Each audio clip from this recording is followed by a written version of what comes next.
Outra coisa que vai ajudar muito a gente nesse tipo de cálculo são os complementos. Então, essa ideia aqui vai facilitar muitos cálculos que vão aparecer para a gente, tá? Eu coloquei aqui 4 números e está perguntando o seguinte: a que distância do 100 estão os números abaixo? Já que a gente está falando de subtração, a subtração nada mais é do que a distância entre aqueles dois números, né? Então, quando a gente trabalha com distância, mentalmente a gente pode pensar em somas que vão facilitar esse cálculo. Então, por exemplo, qual que é a distância do 58 até o 100, né? Quando eu faço essa pergunta, a gente faria a subtração. Mas a gente vai chamar de complemento o número que eu somo o 58 para mim conseguir chegar no 100. E existe uma forma muito rápida da gente descobrir. Eu vou precisar olhar para a casa das unidades aqui, ó, e perguntar o seguinte: quanto que eu devo somar para conseguir uma dezena? 2, né? Então, a gente vai colocar o 2 aqui na casa das unidades. E aqui na casa das dezenas, eu preciso alcançar 9. Eu já tenho 5, então faltam 4. Então, o complemento de 58 é 42. Então, a resposta aqui dessa subtração é 42. A gente pode usar o mesmo, tá, para os outros números. Então, o 1 para mim alcançar o 10 aqui são 9, e o 2 para mim alcançar o 9 são 7. Então, o complemento de 21 é 79. Logo, 100 menos 21 é igual a 79. 56, mesma coisa. O 6 para mim alcançar o 10, 4. E o 5 para mim alcançar o 9, 4. Então, o complemento de 56 é 44. 100 menos 56 igual a 44. 74. O 4 para mim alcançar o 10, 6. E o 7 para mim alcançar o 9, 2. Então, o complemento de 74 é 26. Então, 100 menos 74 é igual a 26. Depois que a gente pegou essa ideia aqui, a gente já entendeu que a resposta é simplesmente a distância, né? A que distância o número está do 100. Então, o 74 do 100 está a uma distância de 26. E essa lógica ela pode ser aplicada para outros cálculos, tá? Não precisa ser até o 100. A gente vai indo até números redondos, né? E aí mentalmente fica mais simples da gente conseguir chegar na resposta. Então, ó, outra forma de visualizar isso é a subtração sendo transformada em somas, né? Então, eu vou colocar aqui 45 até eu chegar no 100. Quais são os valores redondos que eu vou ter aqui entre 45 e 100? Eu vou ter o 50, né? Então, eu vou ter aqui uma distância de 5 e aqui uma distância de 50. Logo, a resposta aqui só pode ser 50 mais 5, ou 55. Isso que eu estou mostrando para vocês é uma outra forma da gente olhar para a subtração. Mas no final da aula a gente vai ver o método convencional também.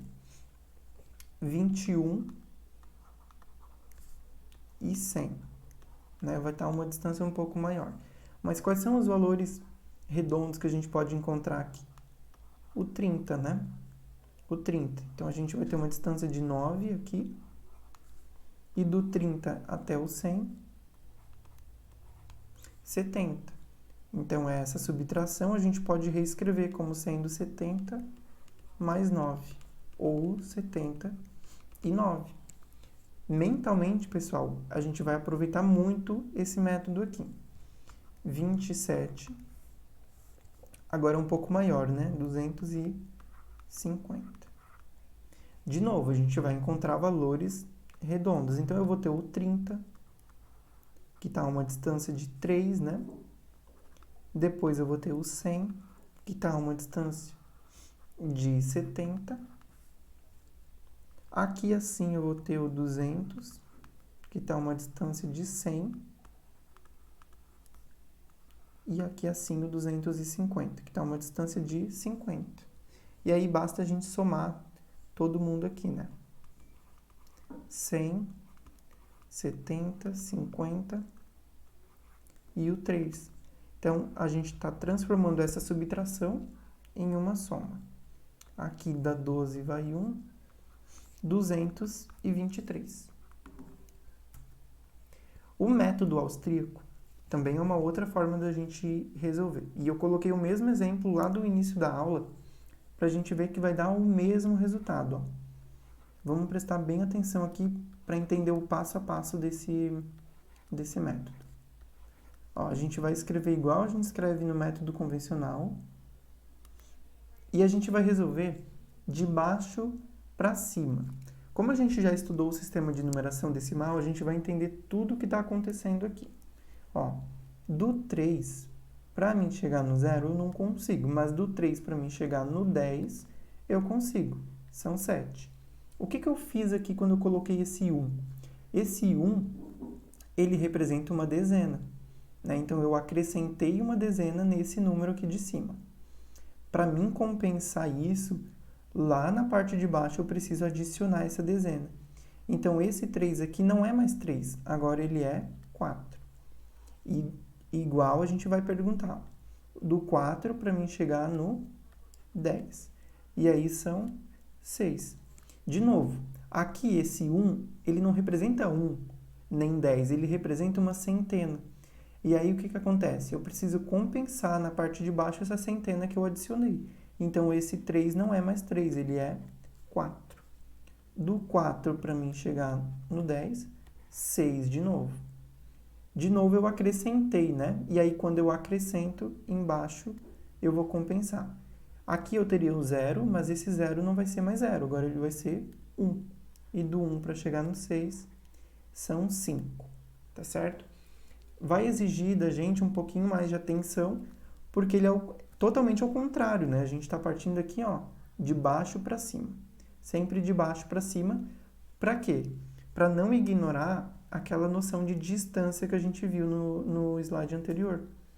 E aí a gente pode aplicar isso para qualquer exemplo. Vou colocar aqui, ó, 200 menos 21.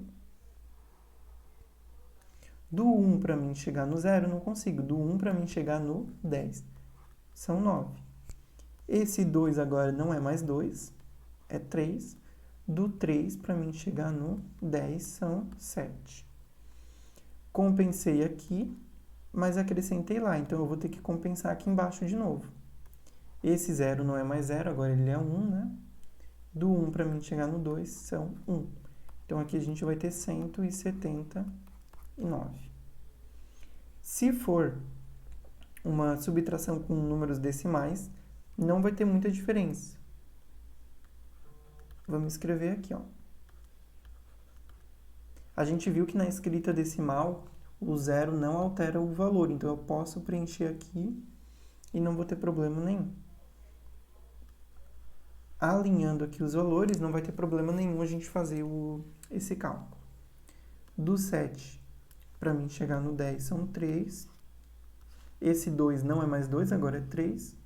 Do 3 para chegar no 5 são 2. Repete a vírgula, né? E do 1 para chegar no 2 são 1. Então, aqui a gente vai ter 1,23. Então, não importa se o número é inteiro ou se ele é decimal. O método ele vai funcionar para todos esses números. Alguns cuidados que a gente tem que ter, né? Assim como a gente teve cuidados lá na soma, a gente vai ter aqui na subtração. Então, a questão do senso numérico pode parecer um conceito difícil, né, de ser entendido, mas a gente viu que é só quebrar os números. Foi o que a gente fez lá no slide anterior. E a conclusão da aula é a mesma que a conclusão da aula de soma. Não adianta a gente saber um algoritmo convencional, simplesmente. A gente precisa pensar em estratégias mentais e de apoio no papel que vão facilitar os cálculos. E aí, dessa forma, a gente fortalece o nosso raciocínio. Por quê? Porque aqui no método austríaco, ó, se a gente for pensar bem aqui, a gente está o tempo todo aplicando o cálculo mental. Sem nem perceber, a gente está fazendo cálculos mentais aqui. Né? E na forma convencional, não. Na forma convencional, a gente não precisa pensar. nessa forma que a gente precisa, tá? Então, aqui embaixo da aula eu vou deixar uma lista de exercícios, e aí em cada exercício que a gente for fazer, vamos pensar, opa, como é que eu posso aplicar o senso numérico aqui? E aí a gente pensa em estratégias de resolução.